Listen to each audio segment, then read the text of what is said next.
Welcome to QXA, the podcast where we answer your biggest questions about trucks, SUVs, off-roading, custom builds, and everything in between. This show is proudly sponsored by Off-RoadX, the ultimate enthusiast brand built for those who live and breathe off-road. And this is Peter Lindsay, the owner of Off-RoadX, the guy that's putting this all together and giving all the details and insight about everything we talk about. Yep. What's up, Pete? Yeah, I'm good. And that is Spencer Goolsby. He's the dude that knows all the questions, has some of the answers, and never knows what he's talking about. Exactly. I'm about to say it's more on the spectrum on the back end of that question or answer. Yeah. But you know what? It's important though, because I've gotten a lot of feedback so far in our first few episodes. Really? And people like the fact that you're able to turn some of like my more technical things into something that actually makes sense. Like there's people that have been like, yeah, I didn't quite understand what you're saying there. And then Spencer said, oh, so it's the difference between this or that.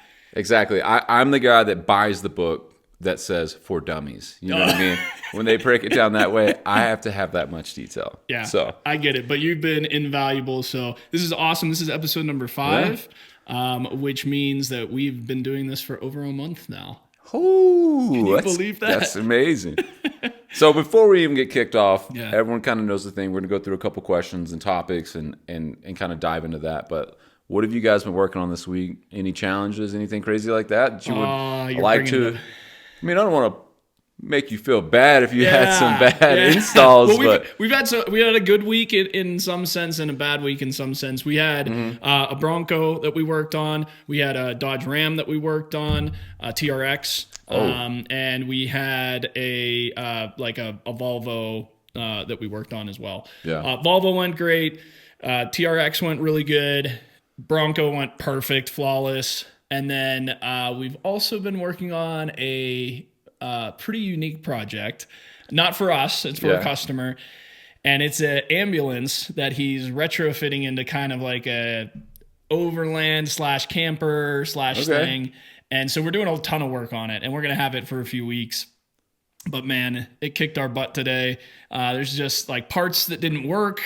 You know, this is an older vehicle, so it's a 2006. So there's like parts we ordered that just flat out didn't work, and they should have. They were expensive parts, and so we spent like way more time on stuff that we shouldn't have. And you know, that's kind of how it goes, though. Sometimes you know we get into a project and everything clicks. You know, all the bolts come off easy and go back together easy. Other times we snap every bolt as we take it off, so we got to replace every bolt, and it's a big deal to do it all. So it happens. I'm glad I'm here, though, doing this instead of working on that right now, because I was pretty frustrated. So a lot of lessons learned, though, right? Just don't buy from that company. I think that's my lesson learned is, you know, you buy quality products and you get quality results. Okay. And I thought I was buying quality products, and it turns out I wasn't. Hey, we've all been fooled. Yes. So I've got a lot of phone calls to make on Monday to get get them to return the products or replace the products and all that kind of stuff. That's calling corporate? Well, I have to. I mean, I can't put it on the customer's rig. Oh, I got you. So, you know, that eats up a lot of my time on Monday. I'll bet you I'm going to be on the phone for 2 hours on Monday trying to sort this all out. So it kind of stinks, but that's kind of part of owning a business and doing this kind of thing. Dude, you got to get down and dirty sometimes. Yeah. Get into the trenches, right? Absolutely. Cool. All right. We're going to kick this off. Topics that we're going to kind of go over today. So now you can be made aware and kind of get your head, you know, spitballing kind of what I possibly could ask. Yeah. And for the fans, like, you know, each week I've known a little bit. This week I know nothing. Hey. I don't know what the topics are. Don't know what the questions are. I'm totally in the black limbo right now. I like it. You know it all, but I don't. We're going to go over must-have recovery gear. Okay. And how to use it. Okay. Packing the right tools for trails. Okay. Safety equipment for every off-roader that they should have on their rig. Got it. Pre-run vehicle checks to avoid getting stranded. Oh, yeah. Essentials for day trips versus overnight adventures. Wow. Okay, this is a lot of topics. I could have a joke for the overnight one, but we're going to save that one for later. All right, so we're going to dive in right now. Let's do it. Buckle up. Let's get dirty. All right. What's the most overlooked piece of safety gear that you can think of? I think the most overlooked piece of safety gear is... Say rope.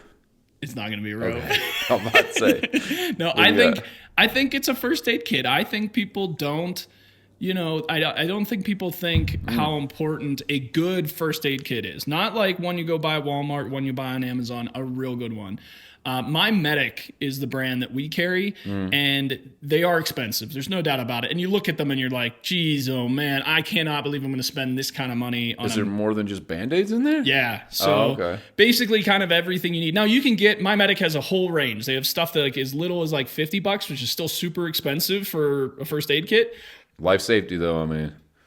All the way up to things that are like $800 or $1,000. Oh, wow. But, when you get up to that level, it's really for first responders that know how to operate that type of first aid and stuff. So we don't buy that level. We buy somewhere in between, but it's still $250 or $300 for the kit.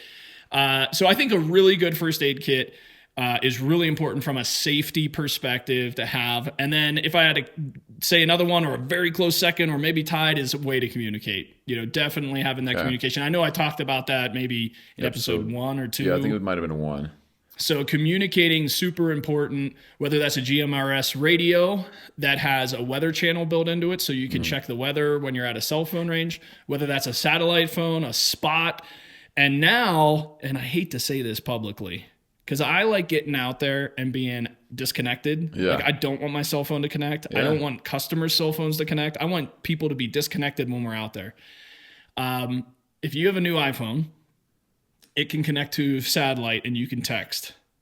So any iPhone 15 or 16, I believe. Even with no service out Even there. with no service. Okay. And it gets worse. T-Mobile just partnered with Elon's Skynet or whatever Skylink it's called. Skylink, yeah. Starlink. Dude, you got it. Yeah. They just teamed with Starlink, and now if you're a T-Mobile customer, you can have access to Starlink when you don't have cell tower service.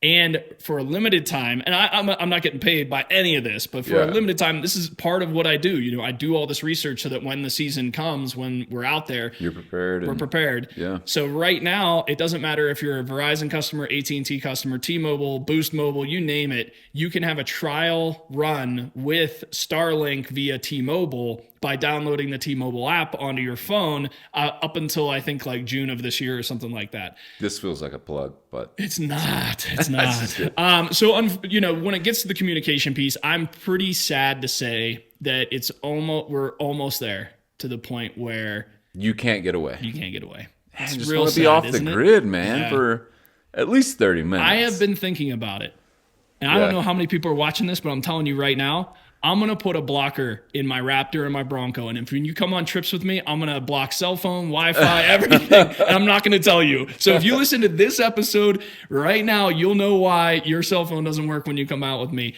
And if things go bad, I'll turn that off and then we'll be able to communicate. But I just want to disconnect sometimes. And I think all of us need to disconnect sometimes. And so in this day and age, it's absolutely needed. Yeah. For sure. Safety. You think the major thing is first aid kit. A decent quality first aid kit, chances of using it out there are probably what? Pretty low. 3% or less, right? I think so. I think that's an accurate thing. Yeah. You're going to use it more for you got poked by a cactus or you tripped over something and you got a scrape, or I don't know, maybe you did have like a flat tire or something like that and you got your finger cut. You're going to use it way more for that than all the other stuff in there. Mm-hmm. But trust me, if you're in that scenario and something really goes bad, you want to have a first aid kit and communication. I mean, the thing is, like, let's say it goes horribly bad. Off-RoadX, we try to get as far away from everything as we possibly can. Oftentimes, we are as far as like 70 miles on dirt roads or trails away from any other human. And when we do that, if something were to go bad, if things went south and like somebody was really injured, the way to communicate, it doesn't matter. They're not going to get there for an hour and a half, 2 hours, 5 hours, depending on their approach to get to us. Mm-hmm. So having that first aid kit, that's why that's first. The communication's that close second, but that first aid kit is to take care of it right now. Yeah. Like we need a way to take care of somebody in dire need right now while we also communicate out, hey, we need help. Yeah, like preserving life, basically. Yes. If it's that serious. And if there's blood and you're with me, you're probably going to die. Because I'm not... I I get woozy. I need to I get get you woozy. certified, man. Get you a CPR certified. Get you going. I am, and I'm certified to use a defibrillator. Oh, nice. But that doesn't mean anything, right? If the time comes, I'm gonna use my phone and call somebody. There you go. There you go. So, but that's a great tool to have on your setup there, and make sure you have it for safety. So, next one though, how do you prepare your rig for a long day on the trails? What would you typically do? So we'll start with the rig itself. We always do like a spot check of the normal nuts and bolts that would come loose. So this is your lug nuts. This is your upper control arms, lower control arms, shock nuts, shock bolts. Anything that really has a lot of movement during off-roading, I would check those bolts. Or if there's a part on your vehicle, like certain brands and certain vehicles do have parts that tend to come loose versus other brands, make sure you're checking those nuts and bolts. And what we mean by checking them is going through and actually putting a torque wrench on them, torque, and go through the whole vehicle. So that's prepping the vehicle for the long trip. And then for prepping yourself, always bring extra pair of clothes, socks, shoes. This is really important. If you get in an environment where you're wet and cold, that can be really bad, really quick. Make sure you got plenty of fuel. Make sure your battery's fully charged. These are things that you want to do to kind of prep for yourself and the vehicle there at the end. But for yourself, food, water, always more than you think you need. Yeah. It's okay to come back and restock your fridge with the food you didn't eat, or restock the fridge with the water you didn't drink. I drink only water, so I don't drink sodas or anything like that unless it's a different type of soda. Gotcha. But what that really means is that like I'm just bringing water, so I can just bring the water home and have it. And same with food. And then when you're actually like going out for long periods of time, prep. Or when I mean prep, I mean prepare your travel, like prepare your trip. Know where all the safety areas are, know where you can get in and off trails. Plan your route, like get your route planned with a really good route planning software, or a map that you really know how to work and navigate, and just have all that. Make sure you got the safety gear in there, any spare parts. Like if your vehicle is prone, Broncos, for instance, tie rods, they're prone to break on Broncos. Yeah. Have an extra tie rod. Make sure that you're kind of prepared for that when you go out there. That's what I would say if you're going out for these long trips. Off-RoadX, like the longest trip we've ever done is 10 days. And we, always had like a midpoint of that trip. So like you can restock or. Yeah. So we had like 3 or 4 days and then restock and then 3 or 4. You guys carry fuel with you guys, extra fuel? I see a lot of like packs on, setups and stuff like that. I'm like, does that actually get used? I doubt it for most people. However, I will say this. So our Raptor has a 36-gallon tank. Same with your Raptor. Yeah. We're not running out of fuel. No. I mean, there's almost nowhere in the U.S. where you could run out of fuel, unless you're being an idiot and you just had low fuel when you went there. I mean, you put my wife in a car. I bet we can find a way to get out. There is an area in Utah, which is the most remote area that you can get to with a vehicle legally in the United States. Like legally is what I mean, not going on private property, not non-permitted blazing a trail. What? Or is it permitted? It is permitted for part of it to get to it. So you have to get the permit ahead of time to go there. We've done it a couple times, and you really are out there. And so Jeeps, Toyotas, Broncos, any one of those groups are going to need fuel in that area. Beyond that, I don't think you really need it. If you're going up into Canada, maybe. If you're going down to Baja or Mexico, maybe. But in the U.S., if you have access to private land that gets you further out there, sure. But for like public lands or lands that you can get permits for, we've actually been to the most remote area in the U.S. that you can be with a vehicle. And with our truck, like the Raptor. There's always a gas station within range. And it's correct. Like, we went there with a Bronco, we went there with our Raptor too. The Raptor had 200 miles left when we got to the gas station. The Bronco was at a point, there's a point of no return, I should say, on that trail. And when you're at that point of no return, there's a river crossing. And so if you get there and you realize you're not going to be able to cross that river and you've got to go back, then you will need the fuel. There's no doubt about it. Yeah. So not for the Raptor, not for the F-150 Raptor, but for, like I said, a Bronco, a Jeep, a 4Runner, a Xterra, Frontier, Tacoma, they're going to need that tank. So for most people, it's just for show. Gotcha. I mean, they look sweet, but I would probably just keep water in mine.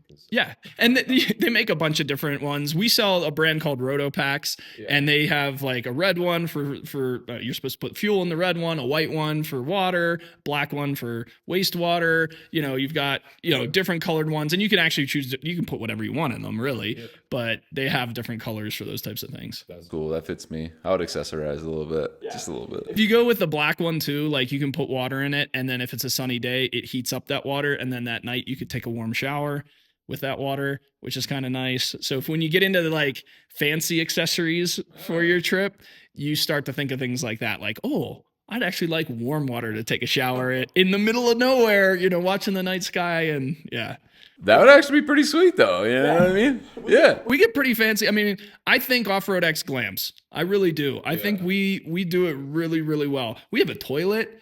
We take showers. They're not really like what you would expect, but we use showers. We got great tents. We have I feel refreshed every time I go to camp and wake up in the morning. It's not like I feel dirty and grimy and stuff like that. We do it pretty. I thought off-road was supposed to be crazy dirty. It can be, and we do get crazy dirty, but then I wash up before I go to bed, before I go into my little sleeping bag. If you're out there with Dove Men's body wash and you're out there supposed to be roughing it, no. Yeah, I don't think Dove's Men is the quality that I have, but it's basically like hospice care. If anyone knows like hospice care, when people can't bathe themselves, they can't wash themselves, they can't do things. We have these sponges that you put a little water in. You're able to wash your entire body with that, wash your hair with it, all that kind of stuff. And so you actually get really refreshed. You feel like 90% of what a shower would feel like. It's really great. And because we don't have to haul this extra water or this extra gear, it's this little sponge. It doesn't take up any room. It's super lightweight. It's just really beneficial for the type. You share it with your buddy? Only you. Here we go. Cool. That leads me to the next question. What tools should be in every off-road kit?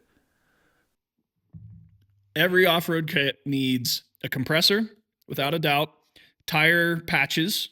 So the tire patches, tire plugs. Those are always, tires, like you said before, it's the only thing that touches the earth that you want touching the earth. Yeah. So you've got to prepare for that. It's very important. So right there, the first two things I mentioned are about the tires, right? Yes. We got a compressor and we've got tire patches. So absolutely those two tools for sure. It's pretty good to have just like a basic mechanics tool set. So for most vehicles today that are made, they're in metric. Mm-hmm. So you can get a general like Craftsman 300 piece toolkit that's got a roto mold or blow molded case, and it's got enough sockets, extensions, and ratchets and wrenches in it that you can almost get the job done for anything you need. Yeah. And they come, pretty small and pretty simple. So I'd recommend something like that. And then for, know what you're getting into, I guess, for the rest of the tools. So if there's a vehicle specific tool that you need, or you're going to be going to a really muddy area, maybe you want a recovery rope. If you're going to be going to a really sandy area, maybe you want traction boards. Yeah. If you're going, I don't know, somewhere that you're going to be in snow, you might want to bring a shovel. These are the types of additional tools that I think the basics you need. And you're going, it could alter a little bit, but the basics right off the bat, once again, we're protecting our wheels and tires and making sure we can get from point A to point B. Yes. Right? With Band-Aids and everything from our first aid kit too, if we're hurt. Absolutely. So I think pretty simply, if you did a compressor, that's going to be, you can get a cheap Walmart compressor if you're only going to use it a few times and not be doing this like crazy. So maybe spend $50 on that. If you want a nice air compressor, maybe like a Smittybilt, maybe it's $150 to $250. And then you're going to spend a little bit on that toolkit, that mechanics tool set. Like I said, Craftsman makes a really good one. Go on Amazon. This thing's going to live in your vehicle. You're not working at home with it. Get something inexpensive. Get a really good toolkit with a lot of tools in it for a relatively inexpensive price, maybe $100, $150, believe it or not. Yeah. So, we're not really spending a patch kit, maybe $30. So if you're going on the low end here, you could probably get it away with it for like $200 and get like the essentials that you need. If you're, want to spend, you want to have a little bit nicer stuff, sky's the limit. Spend $5,000. I don't know. And never touch it. Yeah, never touch it. That's right. Just look at it. Just know you've got it. But you can tell your boys about it and be like, I got a sweet kit. When you pull over at the campsite and they're like, cooking on like wood sticks that they've put over top of a fire pit, and you like roll out a stainless steel grill. You're like, oh man, look at my tools over here. Look at my stainless steel grill. Here's my filet mignon and my salmon that I just caught. Just carrying your own fish out there. Yep. Prop up your solar panel and your Starlink and your big screen TV. You know what? There are people that like that. I would go out there for sure. I'd be like, I wouldn't want to carry it, but it's good to know a friend that has that. You know what I mean? Just in case you're like, I want to get away from the wife and kids for a little bit.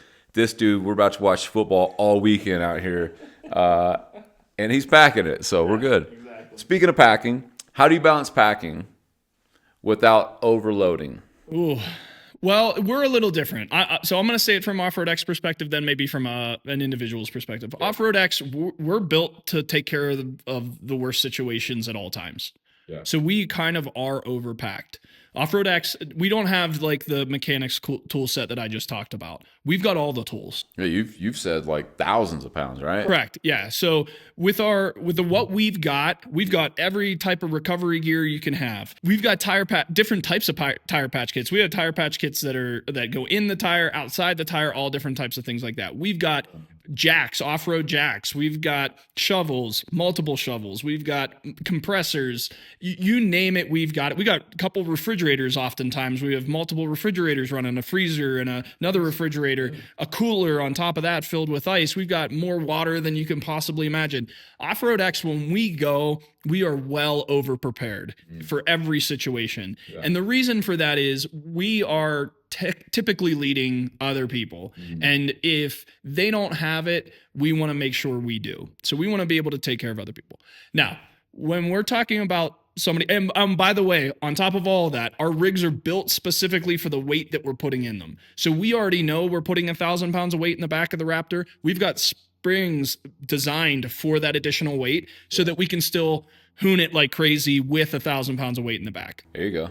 Same with the Bronco. The Bronco has upgraded springs so that we can pack it full of a ton of weight. The Bronco can't hold as much, but it can easily hold about 700 pounds and be still hooned like crazy and do really well. So Off-RoadX is a little different. We've got it all. For a regular customer, again, I'd go, let's lay out the essentials. Make sure you got enough food, enough water, enough clothes. Get the recovery gear that you think you're going to need and that type of stuff. But beyond that, don't go crazy.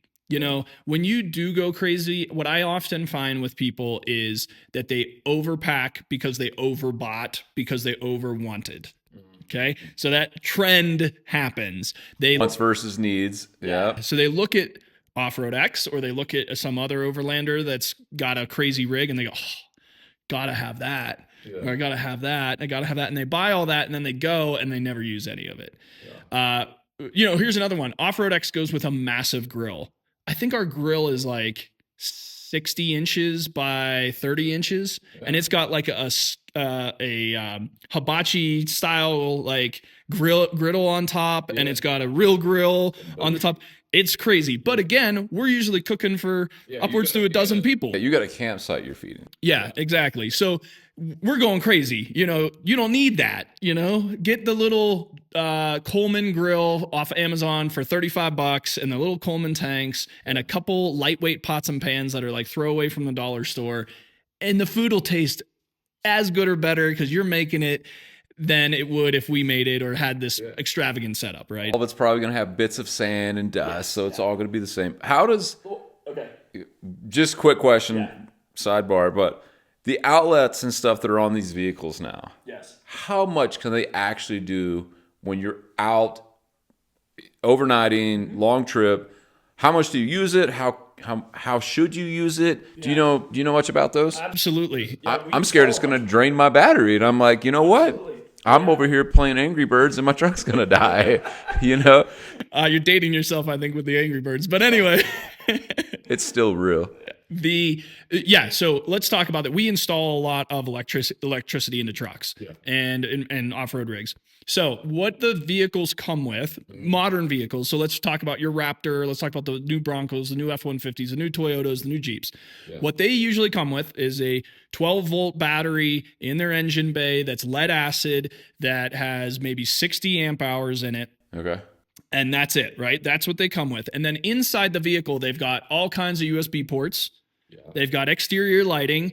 They've got all this kind of stuff built in. And then a lot of them have inverters now. So they'll have a household plug, right? That you just plug into. You want to limit the use of any of that additional stuff, the USB ports, the house outlet, any of that when you're not running the vehicle.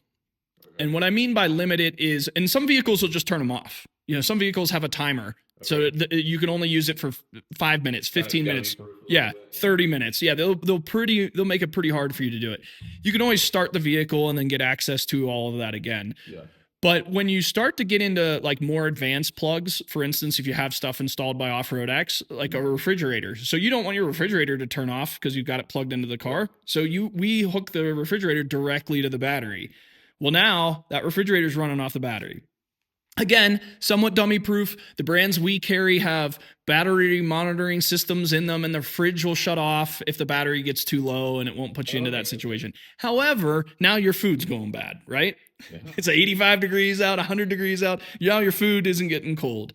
So everything in moderation when it comes to that. Yeah. Or upgrade. And we already talked about this in another episode. Get an anti-gravity battery.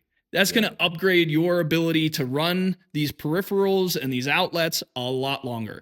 What are the things that you can run off of them? I think that was part of your question. Yeah. So check what your inverter can handle. Obviously, if you have an inverter installed by Off-RoadX, we'll talk about that. What do you want to run on it? Do you want to run a refrigerator, a TV, a sound system? What do you want to run off that inverter? Do you have like a compressor that you want to fill up your air mattress when you get to the place? You know, what are these additional things that you want? And then we'll choose an inverter that makes sense for you that won't drain the battery too much. And we always recommend an anti-gravity battery in that situation because lithium ion battery, it's lighter, you get way more capacity, way more longevity. It's just going to help you out a lot. And you get crazy capacity even though you're taking up the same footprint in your vehicle. Yeah. And then we can go even further. We can put solar panels on your vehicle so that if you're like a true overlander and your vehicle is going to be sitting for multiple days, we can put solar panels up there. And then you can get a generator, and you know, you can just keep going down the rabbit hole when it comes to that. I would say for most overlanders, most off-roaders, an anti-gravity battery upgrade for your vehicle is going to cover 99%. And you guys can install an inverter with the plug, right? Yes, okay. Absolutely. So we can install the inverter with the plug, or certain vehicles, like we have access to Ford's hard or software, so we can tune the system to not turn off at their normal point. So let's say that it normally would turn that plug off that's in your vehicle at 15 minutes. Well, now you have an anti-gravity battery. We can extend that to 30 minutes or 45 minutes, or we can tell it to never shut off. And it's up to you to know like when to turn it off. And I don't want to resell the anti-gravity battery, but who cares? Let it go dead. Because guess what? It's got the restart capability. You press the button, you restart your vehicle, and you're off and running. You're never stranded. Yeah. That's a great thing. Yeah. Would you, sidebar again, I see all these, I mean, electric vehicles are huge, right? They got the electric Hummer out there, the electric Ford Lightning and stuff like that. Would there ever be a circumstance would you would recommend someone saying, yes, bring that vehicle along for a trip? Not yet. Not yet. They're not advanced, right? The problem is the recharging. So when you're off-roading and things like that, these vehicles, I've off-roaded with a couple people and they're not draining the battery super fast. You're not getting a situation where they're getting stranded on a trail that they shouldn't get stranded on or anything like that. But Off-RoadX, we take multiple day trips. I mean, that's kind of our thing. Yeah. We do not want to do day trips. It's an excursion. Yes, exactly. The actual name of our corporate company is got excursion in the name. Oh, really? Yeah. So didn't even know that. Exactly. We are about really getting out there. So those vehicles, the problem is charging. We don't want to have to wait on a customer to charge. We don't want that customer to have to wait to charge. We don't want other people that brought normal ICE vehicles with them to charge. It puts a little damper on the situation. Let's talk about hybrid though. If somebody came to me and said, I've got a Power Boost F-150, I want you to lift it and go crazy with it and all this other kind of stuff, and I want to overland it for, a week, that's the rig. That is the rig. I want one. I honestly want one. If Off-RoadX was blowing money and we could just buy anything, I'd have a Ford F-150 Power Boost sitting outside on 35s, lifted to the roof, tricked out, Off-RoadX wrap on it, lights like crazy, and we would go bonkers with it. We would just go anywhere we wanted to on it. The reason for that is because it's a hybrid system, you've got the gas backup. So you can go anywhere that a gas vehicle can go because the gas engine is going to recharge the batteries for you. And then additionally on top of that, and we've already thought of this. So when customers really want to come with their Rivians and their Hummers and their Lightnings and they want to come off-roading and they need to be recharged overnight, a Power Boost could recharge our customers' electric vehicles overnight. Oh. So we've already done the math and the science behind all of that and really could make that happen. And then going back to what you were saying, like what can you plug in?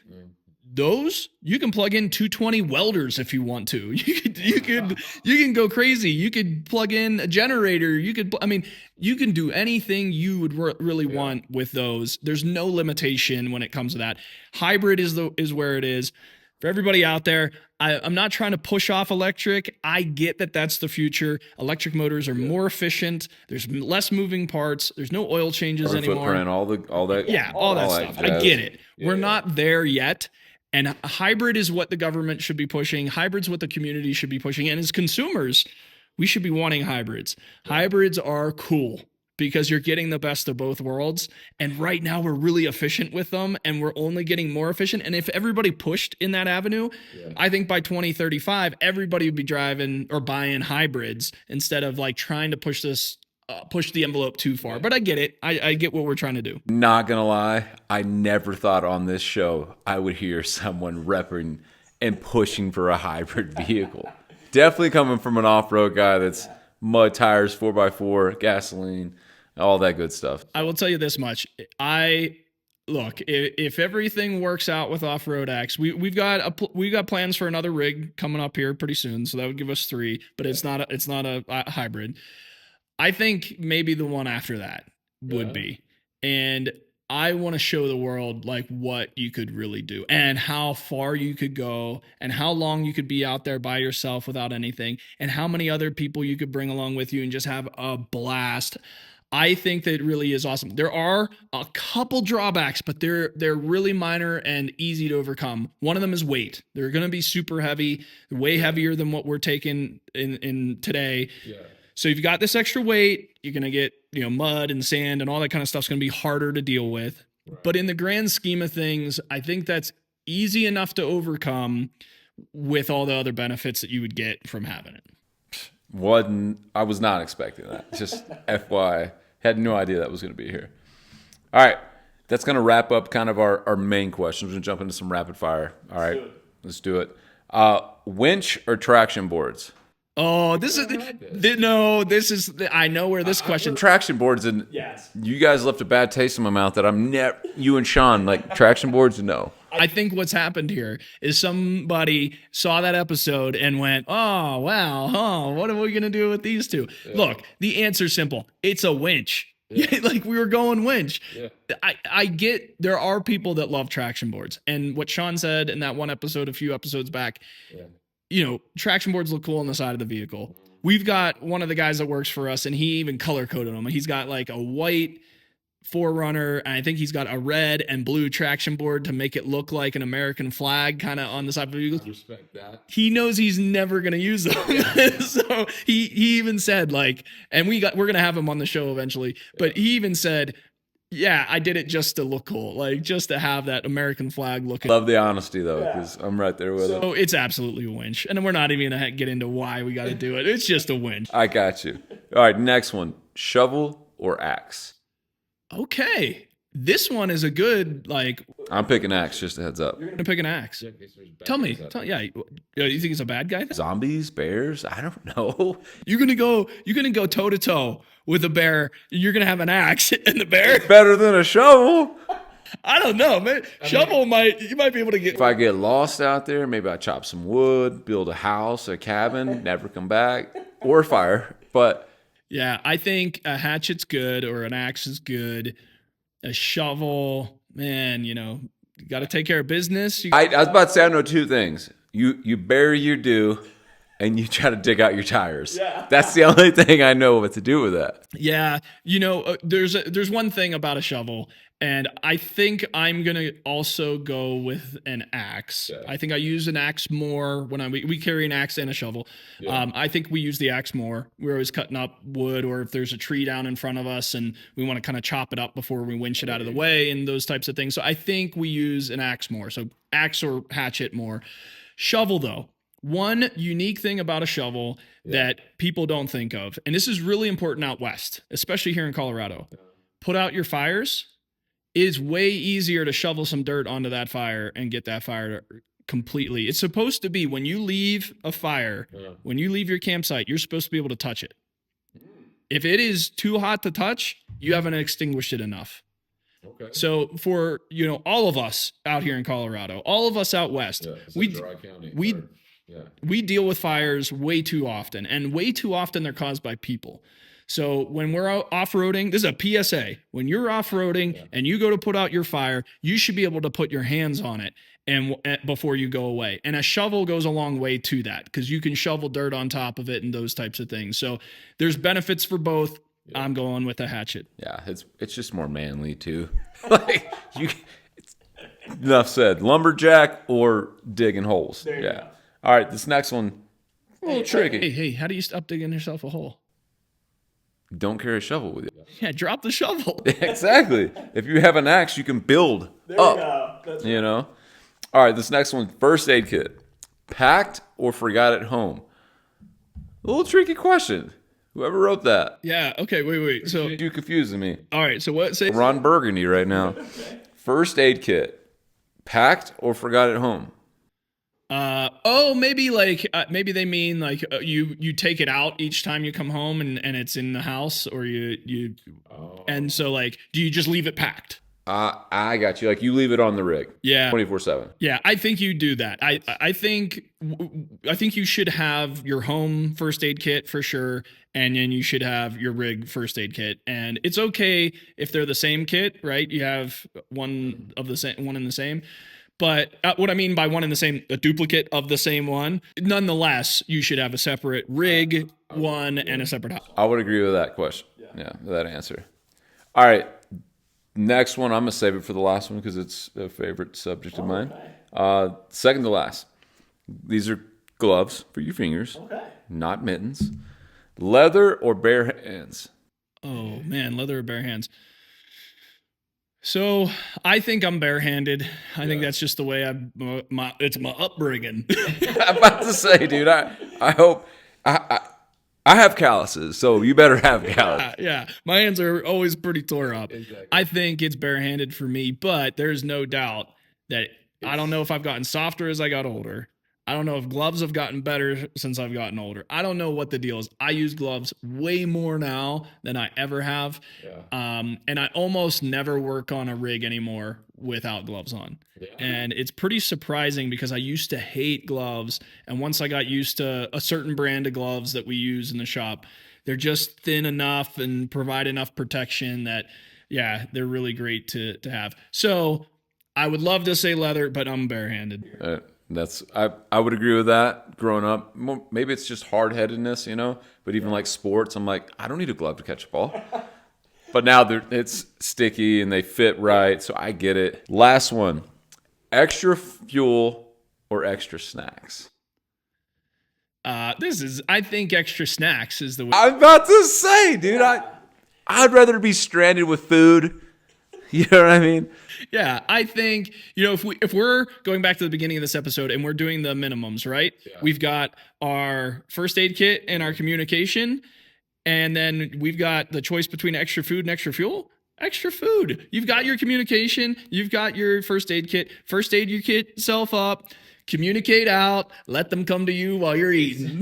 You could be sitting there in like a lawn chair in the middle of nowhere, snacks all over your stomach and everything. You're bleeding out. They just roll up. You're like, at least I'm full. Yeah, you ever seen Winnie the Pooh, dude? He always has honey. There we go. Heck yeah. All right. Well, that's kind of a wrap to this episode. So what's in your trail kit? Shoot us a message. Let us know what you guys carry on your setup there. If you have any questions, reach out via social media, straight to Pete. Join the Rally Club. Absolutely. Check us out on, where we at? YouTube, Instagram, Facebook. Apple Podcast. Yeah, better check us out there, right? So any questions, reach out to Off-RoadX. Pete, you got anything to wrap up this week? Yeah, I don't have anything for you this week, so there's nothing to show you. I mean, I could go grab something. We're in the shop, right? I wouldn't know what anything is here. Exactly. But I think we're going to hold off on this one. I think we're going to do that every other episode for the time being. But it goes back to the Rally Club. We're getting into the Rally Club season here almost. It's right around the corner. So if you are interested in off-roading, having, meeting like-minded people, like-minded rigs, going out there, having a great time for a 2-day trip over a weekend, sign up for the Rally Club. That's one of the benefits. The other benefits are you get access to this podcast early, which I didn't realize how many people were watching it on the Rally Club before it even came out. I got a guy who came in yesterday with a Raptor, actually. Totally forgot we worked on a Raptor this week too. He came in yesterday and I said, oh yeah, it's launching later today. And he's like, I already heard it. I'm in the Rally Club. And I'm like, dude, that is so awesome. Yeah. So yeah, you get access to the podcast early. You get access to discounts early. You get access to all kinds of things that we talk about, every week, whether it's tire pressures, what you should bring, what kind of food, how to plan a trip, all these types of things that, would take a long time to describe here, would eat up a lot of time. You get access to those every week and they're there forever. So you can just scroll and find a post that we did a month ago about, what's the right tire size for your rig, for example. And so Rally Club, can't stress it enough. It is free if you want it to be. It is free if you want it to be. I can't stress that enough. I've had people tell me I need to charge for it. And we do have a charging mechanism for it that if you want to get discounts, but if you just want to come on the Rally Club trips and you just want to get information and be around like-minded people, free. That took me a second, but I'm glad you said it. Heck yeah. Well, that wraps us up for Off-RoadX QXA. See you next time. See you, Spence. Later.